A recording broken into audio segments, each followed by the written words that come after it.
కంటి శుక్రవారము గడియలేడింట అంటి అలమేల్ మంగ అండనుండే స్వామిని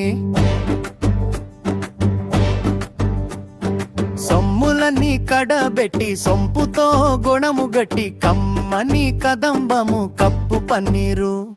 చెమ్మతోన వేష్టువలు రొమ్ము తలల మొల చుట్టి తుమ్మెదమై ఛాయతోన నెమ్మది నుండే స్వామిని ఆ పచ్చ కప్పురమే నూరి పసిడి గిన్నెల నుంచి తెచ్చి శిరసాది గదిగనలది అచ్చెరపడి చూడ అందరి కన్నులకింపై నిత్యమల్లె పూవాల నిట్టుతానుండే స్వామిని కట్టుకుమోగే కురిచి చట్టలు చేరిచిని